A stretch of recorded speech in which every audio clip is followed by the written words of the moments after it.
On today's episode, we're going to learn from a mama who has had 7 normal, uncomplicated pregnancies and births.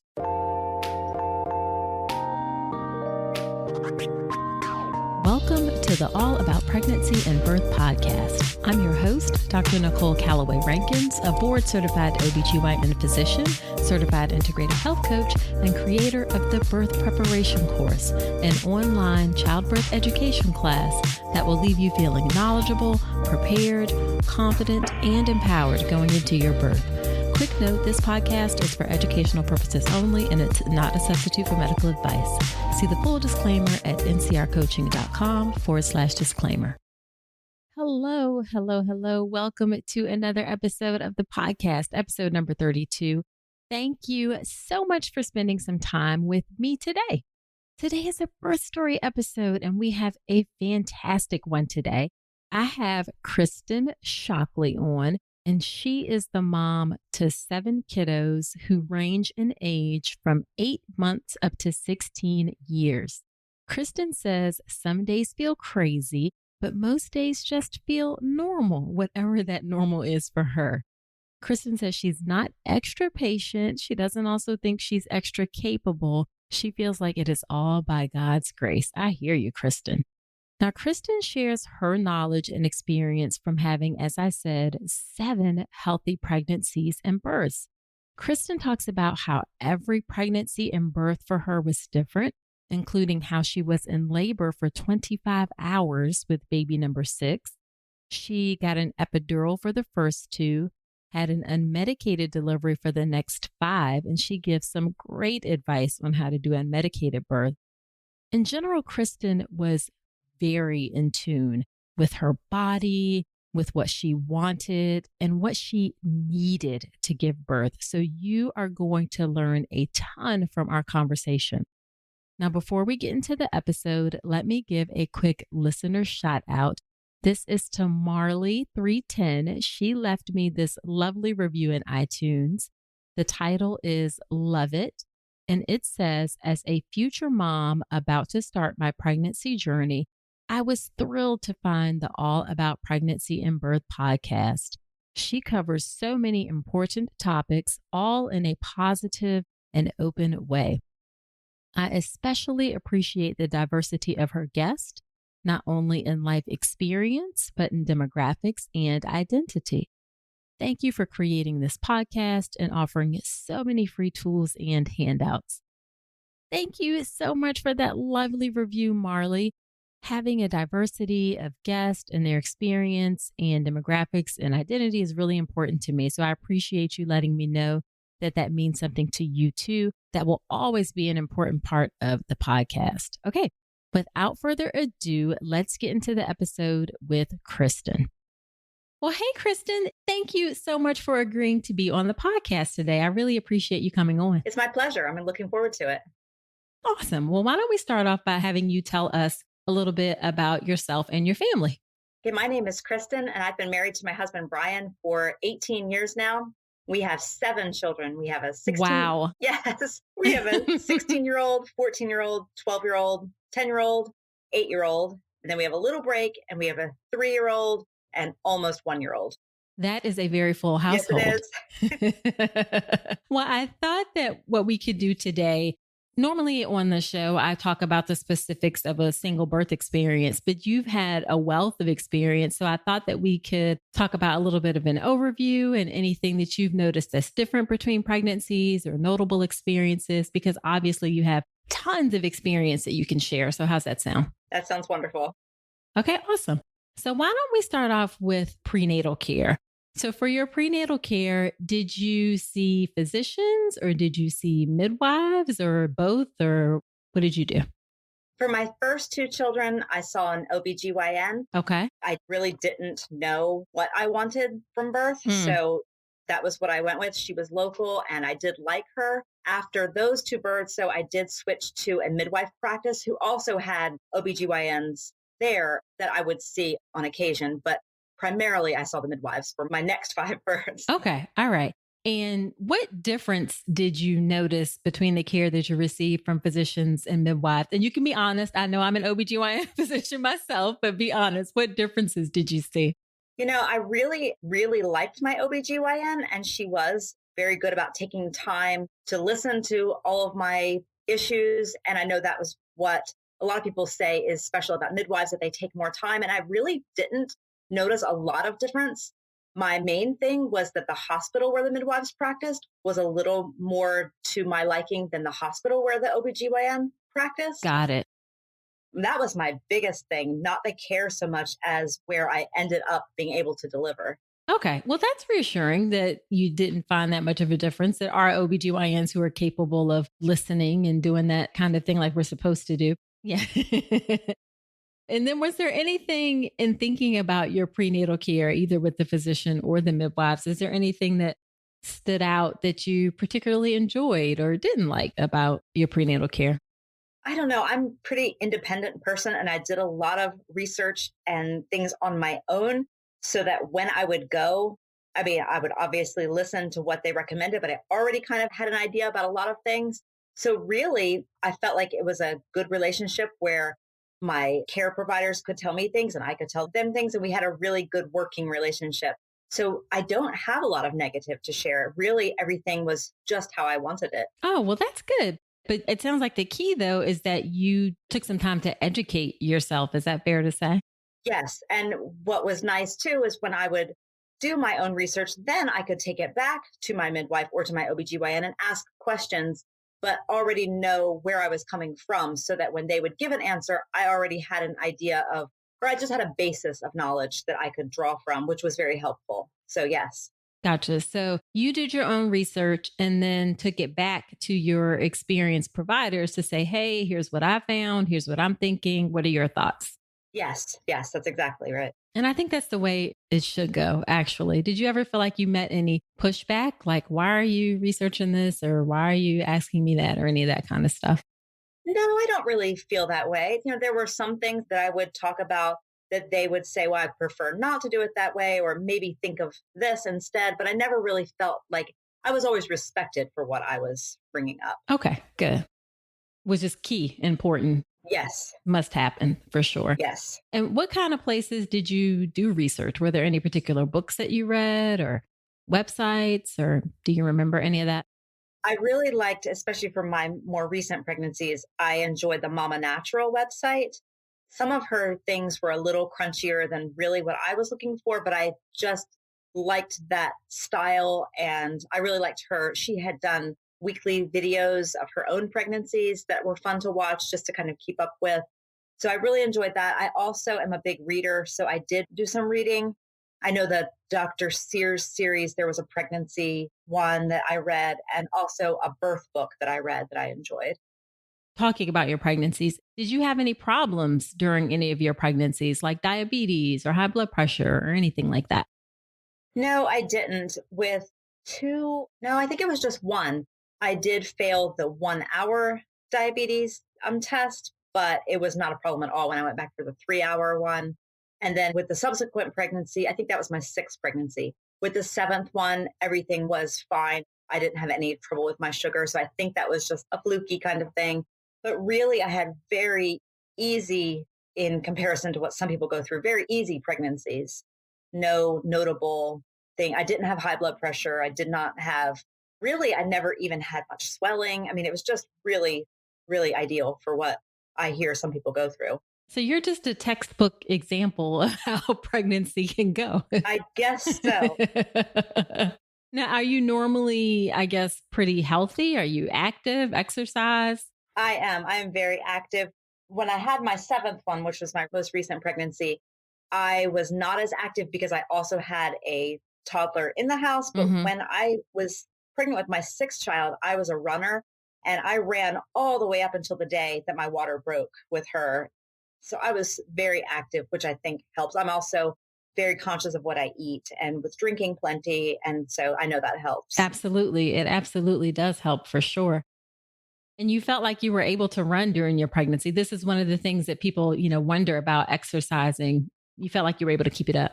Yes, I did. Now, obviously, I slowed down a lot near the end. I was probably not running much faster than a walk, but I was able to do it. My midwife also was an older woman, but she had been a runner. And so I felt like I had her support also, that she was okay with me doing that as long as I was following how I felt and was very conscious of that. And that's one thing that I tell women, you should definitely continue to exercise. And if you were active beforehand, please keep up your activity during your pregnancy. It helps, but use common sense and listen to your body. Don't push yourself beyond what feels, you don't want to stress yourself out. Yes. Now, my seventh pregnancy, I started out at the very beginning still trying to run. And within a couple of weeks, it just did not feel good. I was having a lot of soreness in my legs and also in my pelvic area. And so I went to just walking. And even that sometimes was not very comfortable, but I was able to maintain walking for exercise instead of running. Awesome. Let's talk about something most pregnant women aren't getting enough of, omega-3 DHA. The recommendation is over 200 milligrams a day, but less than 5% of pregnant women in the US meet that. That's one of the reasons I love Ritual's Essential Prenatal. It has 350 milligrams of vegan DHA plus other key nutrients like methylated folate and choline to support baby's neural tube development. As an OBGYN, I appreciate that Ritual goes beyond the basics. The formula is science-backed, third-party tested for heavy metals and microbes, and every ingredient is traceable. And the delayed release design, it's gentle on the stomach, something that really matters, especially if there's trouble with nausea during pregnancy. You deserve to know exactly what you're putting into your body, especially when it comes to prenatal multivitamins. And with Ritual's dedication to traceable science and sourcing, you always will. See for yourself with 25% off your first month at ritual.com/Dr. Nicole. Start Ritual or add Essential Prenatal to your subscription today. That's ritual.com/Dr. Nicole for 25% off your first month. Do you work outside of your home at all? Like, were you juggling a job also? With my first pregnancy, I was still working, but after that, I've been a stay at home mom. Okay. Okay. Now, I do homeschool my children. So I was still doing a lot of work in the home, but I was not actually leaving for a job. And that's what I was getting ready to say. Oh, you're still working. You're just not Yes, working outside of just your not home. working outside. Now, one thing I tell women is that every pregnancy can be different. What is your experience or your take on that? Oh, for sure. They had so many similarities, but also a lot of differences. My biggest difference in my first couple of labors really were long, which is normal at the beginning. And then I expected them to get maybe a little shorter as things went on, and they didn't. In fact, my sixth labor was my longest, and then my seventh was very quick. So that was very different in what I was expecting, where I was expecting it to trend one way and it did not. As far as pregnancy itself, they were all very similar, but little things would come up that were different. Where, like for my seventh, for a while, we thought, well, he was breech for a while. And I had never had that happen before. Like I was saying before, with exercise, where I would feel one way with one pregnancy and a different way with another, as far as how much I was able to do. I don't know. No, that's okay. But it sounds like still you're saying that there were similar things and there were different things. So don't be surprised if you feel different things between pregnancies. A lot of times I see women, especially with the second one, and they're like, oh, well, my first one was nothing like this. And it's like, you get what you get each time. Yes. Yes. It can be different every time. Yeah. So let's shift and talk about what happened with your births. I presume were all of your babies vaginal births? Yes, they were. Okay, awesome. And did you ever have to be induced at all? No, with my first pregnancy, I passed my due date. And as we were creeping along toward the 41-week mark, they were noticing that he looked like he was going to be a big baby. And my OBGYN was a little concerned, even though big babies do run in my family, because I had never given birth. They just weren't sure how big of a baby I would be able to have. And so as we were getting closer, we were discussing induction, and I was scheduled to be induced at 8 days past his due date, but he ended up coming at 7 days past. So I Okay. did not have to be induced. And then with my second baby, it was a very similar kind of thing where they thought that she was big and they did an ultrasound to check. And I know that's not always reliable, but she was showing that she was going to be close to 9 pounds. And so we also scheduled an induction, and she was born before I actually had to go in. And then with my others, they came early and it was never even discussed. Okay. So I Just never early, did. not like super early or just like after 37 weeks, still full term. I was always full term, but I had a couple that were born right after 37 weeks. And so early, as far as not on my due date, but not dangerous early. Got it. And with the first two, when they were suspecting that they may be big, how much did they actually weigh? I ended up both being 9 pounds, 4 ounces. They were exactly the same weight. Okay. So they were on the bigger Yes, side, they but were. obviously you were able to handle it. Yes, I was. I really did not have any problems at all. Even my pushing stages with both of them were, I think 20 minutes was the longest I ever pushed. So I really did not have any trouble delivering big babies. So you were just made to give birth. Apparently so. Now, what did you do for pain management during your labors? With my first two, that was where I still had an OBGYN, although it had nothing to do with her. It was really the hospital. I had gone into it planning to have a totally natural labor and not do anything for pain medication, but I was not allowed to get out of the hospital bed. And so I really didn't feel like I could cope well.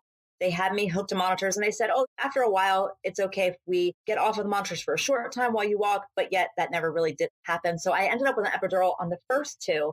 And then when I switched to a different midwife and a hospital, the policies were different and I still was monitored, but it was more intermittent monitoring. And so I was able to move more. And with those 5 labors, I was able to go totally natural without epidural, which I actually preferred because the recovery felt easier to me, even though there was more pain during the labor. Interesting. I've Recovering heard a lot was of women easier. say that when they compare. There's obviously nothing wrong with an epidural if that's what you want, but I definitely hear women say comparing birth with an epidural and without an epidural.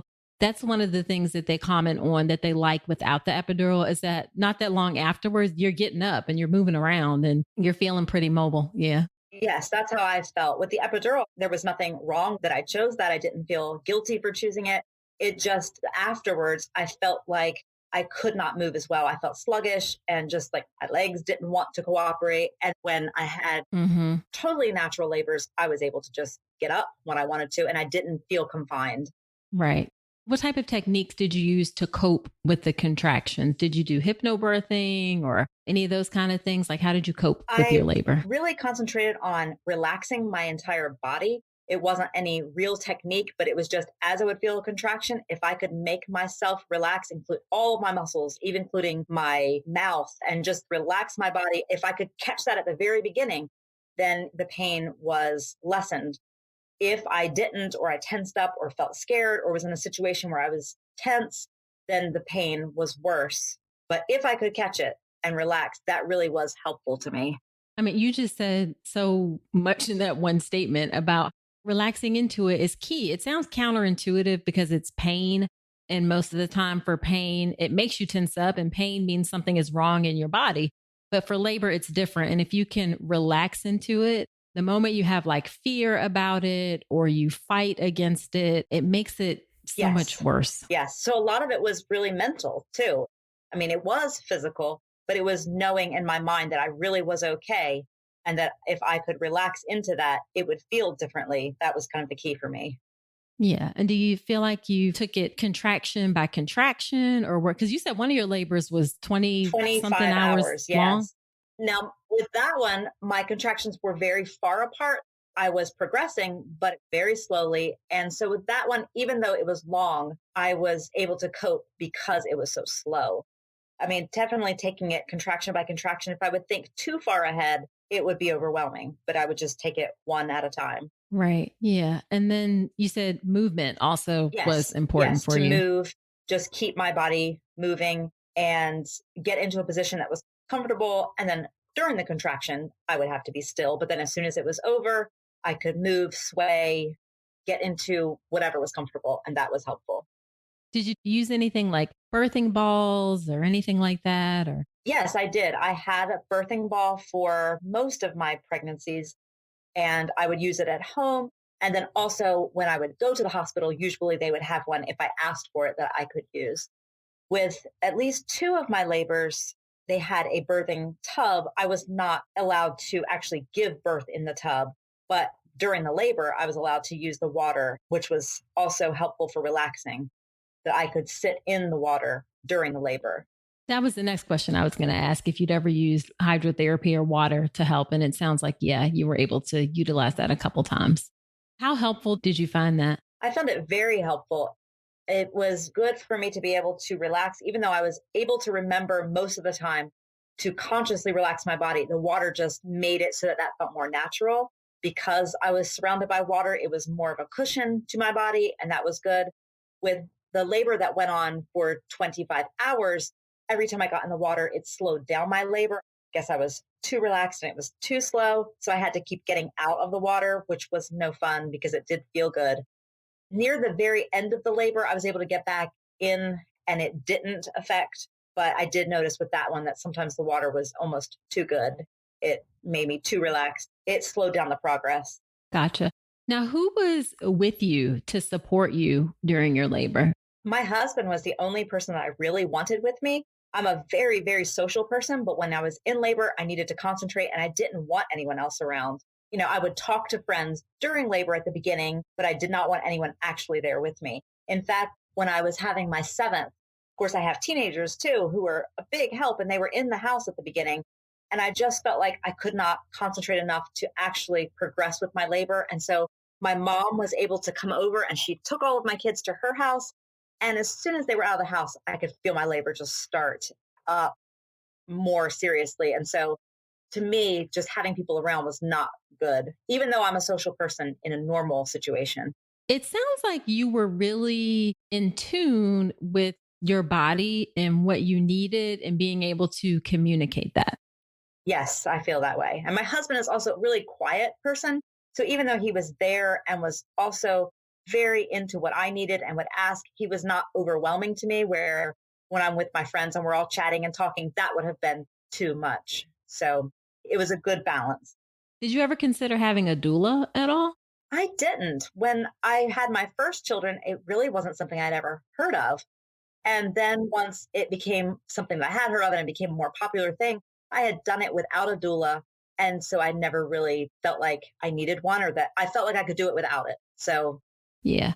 So, how did you feel like the hospital staff supported you during your labor? really well, because I went into it being very sure of what I wanted, it was easy for either me or for my husband to communicate that to them. And I really didn't feel like I had a lot of pushback. I know at least with one of my labors, there was a nurse that I didn't really like her person or our personalities just didn't fit, but I didn't feel strongly enough about that I didn't want her there. It just, I was glad the shift changed and I got someone new that just maybe fit with my personality better. But really, I felt as though the hospital staff was very good at listening to what I needed and what I wanted. In some cases, or I guess in my most recent pregnancy, the hospital staff didn't necessarily know what I wanted. That pregnancy or that labor went very quickly, but the midwife knew. And so she would communicate to them what I needed. So I never felt as though I was having to push against something that I didn't want, or that if there was something I didn't want, I felt pretty free to tell them that. Gotcha. Now, did you have written birth plans at all? I did with some of my children. I wrote a birth plan and showed it to my midwife ahead of time and then took it to the hospital. However, it just seemed like that was more for me to just kind of wrap my mind around what I wanted. And that when it came down to it, really what was going to happen was going to happen. If, we would go a certain direction, knowing that I would prefer not to have an epidural or I would prefer not to have my water broken until it broke on its own. But really, it was just, we're going to go with what is best and what is happening at the moment. So even though I had a written birth plan, it was more for me and for my midwife just to know what our plan was going into it more than something we had to be rigid and hold to. So, you were very flexible about things. I was. I don't know. in my mind, if there were certain things, I probably would have been disappointed if they had not gone the way I wanted, but I tried to be flexible and it all seemed to work out the way I wanted on the major issues. Right, right. Well, what kind of things were you looking for that you wanted that were important to you? Once I'd had my 2 epidural births and I had switched over to trying to go all natural, I really wanted to do that if I could. I knew that there were times when, I may decide that I just couldn't handle this anymore and it would be better for me to go that route. But I really wanted, if possible, to go without an epidural. I also felt pretty strongly about letting my water break on its own. I had had it broken with my third and my fourth, I think it was. And once that happened, the pain of the labor was almost more than I can handle. I did get through it, obviously, but it was much more intense. And when my water would break on its own, it was more comfortable. So that was something that I preferred. I preferred to be able to move during labor and for my monitoring to be intermittent. I guess those were the main things that I guessed. What about eating and drinking during labor? What was your hospital's philosophy towards that? The first hospital where I had my first 2 children, the policy was you could not eat or drink anything besides ice chips. And because I had an epidural, I did not go to the hospital until fairly far into my labors. It was never even an issue. I didn't want to eat or drink anything. It wasn't anything that I had to fight against or consider. It wasn't even an issue, even though I knew that was the policy. When I had my other children, the policy was within, as long as I was not on any medication or in any situation where it would have been dangerous, they did not mind eating and drinking. And so I was able to, if I wanted it. Normally, when I was in labor, it wasn't something I was drinking, yes, but eating, I was not really interested in. By the time I got to the hospital, I was in a state where that wasn't something I wanted. Yeah, it's interesting. When you're in active labor, you're not hungry. No, Yeah. no. Yeah. You're not hungry at all, actually. And you may want like a little snack or something. And sometimes you Yes. need to eat because you need energy. I've always questioned, I'm like, God, we know the uterus is a muscle and muscles need energy. So sometimes we got to give women some energy, so their uterus can work. But in general, yeah, you're not hungry when you're in full blown active labor. No. Now, as soon as the baby was born, I was very hungry, but during Right. the actual process, no. Yeah. Now, speaking of your births, were there any issues or problems during the birth process?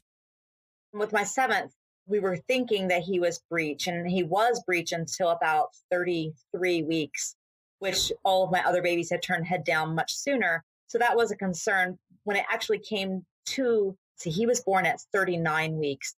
And by then he had been head down for long enough that that wasn't an issue going into the labor. That wasn't something we were thinking about. So really, the labor itself, I did not have any real issues come up. And no problems with like bleeding after delivery or difficulty getting the baby out or pushing for a long time? Any of those things happen? No, I've always had a really short pushing phase, very intense pushing, but not long. And I am a redhead, so bleeding has been something that's always been talked about, but I've never actually had an issue with it. Always nurses and midwife been aware of that and watching very closely in case something were to happen, but I've never actually had it happen. Awesome. Now, when you pushed, were you on your back or did you ever do hands and knees or, how did you push, especially, without the epidural? Right. Well, I always thought that I would want to try a different position, that they say, laying down is actually counterintuitive, that sometimes it is better to just go with what you want. But I always wanted to be more in a, not flat on my back, but more of a reclined position that was always actually more comfortable, maybe because my babies came so fast that it was intense and that would slow it down slightly. Now, with my seventh, my midwife suggested at one point, the way I was sitting, it was making it look on the monitor as though my baby's heart rate was going down, even though it wasn't. It was just because of the position I was in. She said, I know the baby is fine, but let's go to a different position just so that we can get this monitor to look a little, so it doesn't look like the baby is in distress, because we know that he's not. So she helped me move to my hands and knees. And so I did deliver him on my hands and knees.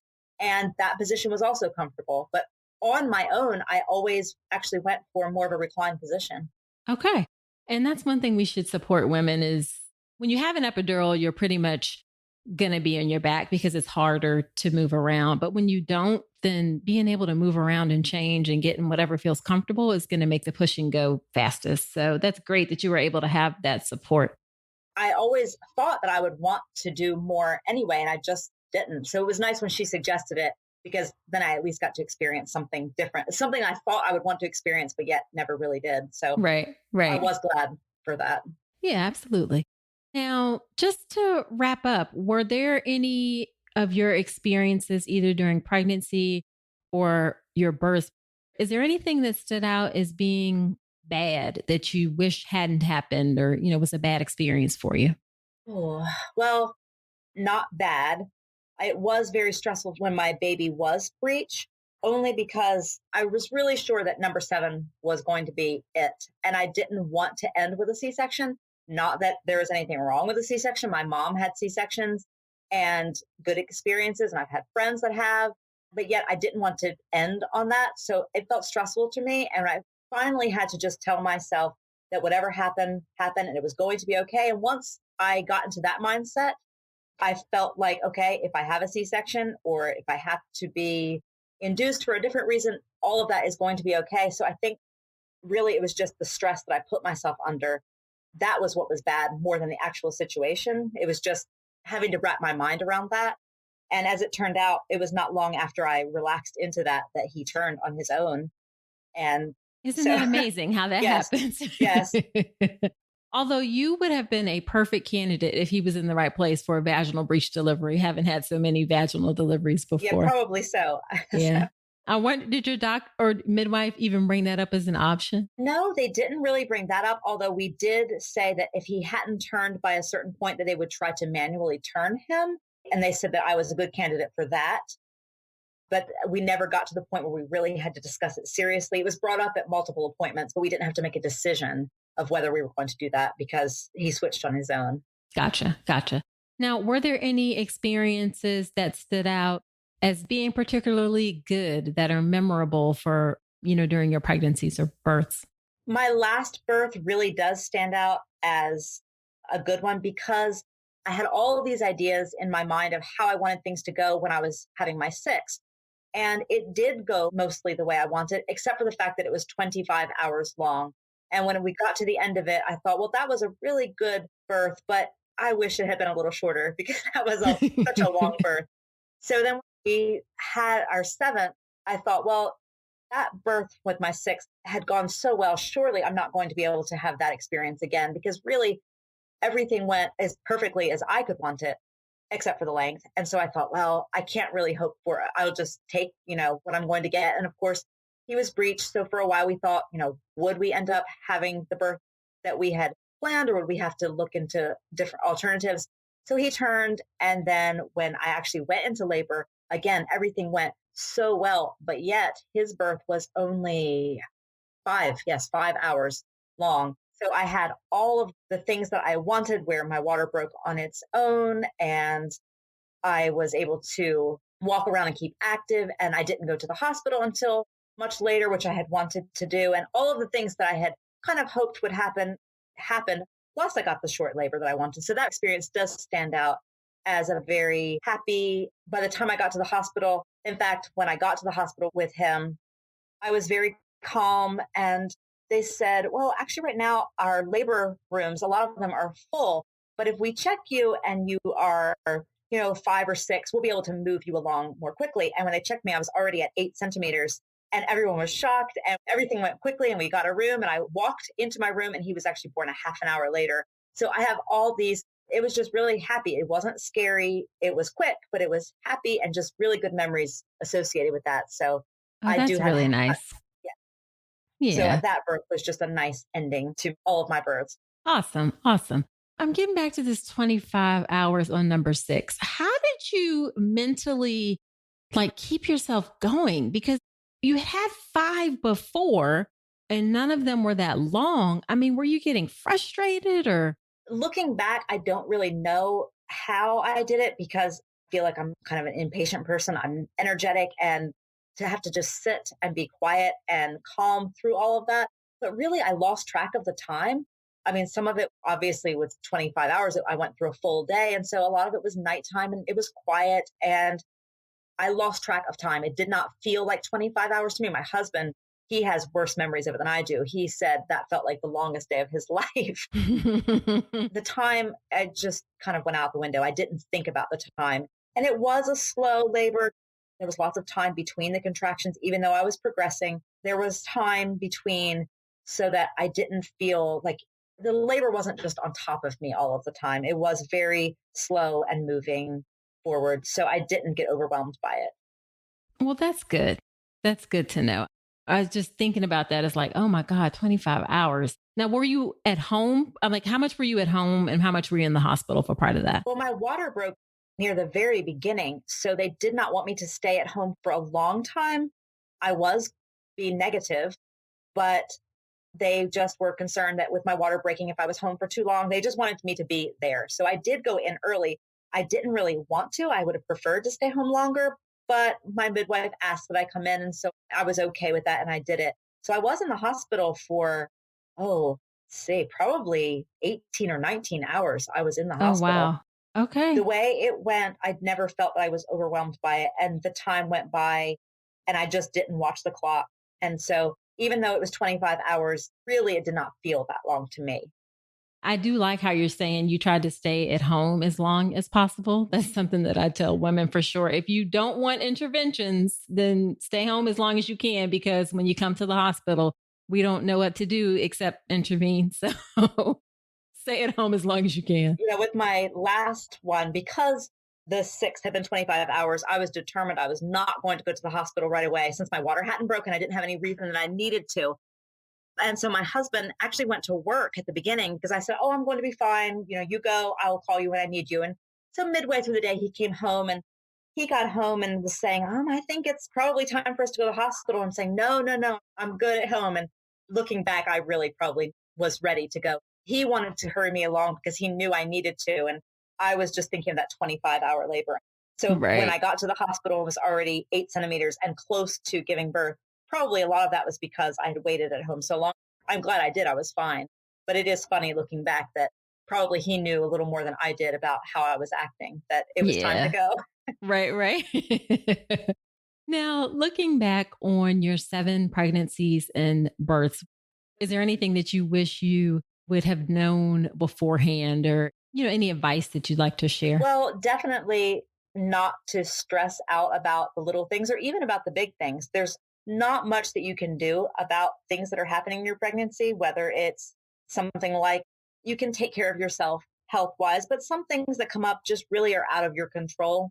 And I wish that I wouldn't stress about it when those things would come up because in the end, there was nothing I could have done about it anyway. So if I had just given myself permission to relax into some of that, I think it would have just made some of the experience better. Really, none of my worry changed anything. So even That's a though, key point. yes, Worry very rarely changes anything. Why is it so hard for us to sink that into our brains that worrying about it does not change a thing? no, I know, but yet it was so hard to tell myself that I wanted to think about it and plan through it, even though there was nothing I could do. So I wish that I had just been more relaxed. As it turned out, in almost all of my births, the end went the way I wanted them to go anyway. So the worrying did nothing. It just made me worry. So So then would you say that is, if you had to pick your one favorite or best piece of advice that you would tell women either about during pregnancy or birth or after having babies, what would be that one favorite piece of it advice? would probably be to do your research, but in the end, it's going to happen the way it's going to happen. So the worry is not going to change it. Again, excellent, excellent advice. And I need to tell myself that sometimes. Oh, yes. It's not just for pregnancy, just for life, really. Yes, for sure. For sure. Well, where can women connect with you if they're interested? I mean, if you don't have social media or anything, that's totally fine. But where can women connect with you if they want to find you or anything? I do have Instagram. Right now, my account is private, but anyone who wanted to send me a message, I would add anyone. I just keep it private in general. But my Instagram handle is TWO.POGS. It's 2 pogs. Does that mean anything for you? Or is that Yes, although I've had that for so long, I have a sister who's quite a bit younger than I am. And when she was little, she was out in the backyard and saw two frogs, and she came in excited and was yelling that she saw these two pogs in the backyard. And so we laughed about that. And so I ended up using it as my email address and as my Instagram. And so it just, Oh, that is funny. My older sister's 10 years older than me. So, my youngest sister is actually 20 years younger than I am. So, oh my gosh. yes, Are you serious? yes, she is much younger than I am. How did your My parents? mom was only 20 when I was born. And then she was almost 41 when my sister was born. So we do have two siblings in between, but I'm the oldest and she is the youngest. So it's just a big Wow. widespread. I mean, my mom had health problems when she was in her 30s and was not able to have more children. She had wanted one after my sister, but was not able. And then she had a surprise pregnancy 40s. So All righty. Well, there you go. Well, thank you so much for coming on today. I think you're such a great example of, we hear a lot about how pregnancy can be difficult and challenging, and there are risks, don't get me wrong.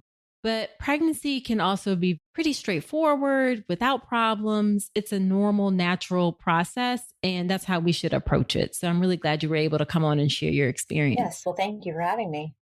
Yeah, absolutely. All right. Wasn't that a great episode? I love hearing in Kristin's voice how really confident she sounded about her pregnancies and her births. Now, after every episode where I have a guest on, I always do something called Nicole's Notes, where I talk about my top 3 or 4 takeaways and thoughts from the episode. So here we go with Nicole's notes from this episode. Number 1, Kristin talked about how the care wasn't terribly different that she received between her doctor for the first couple of pregnancies and her midwives for the rest. And I bring that up to say that although in general, midwives may tend to have more time, they're definitely better trained at being patient and listening. Ultimately, your care comes down to the individual provider.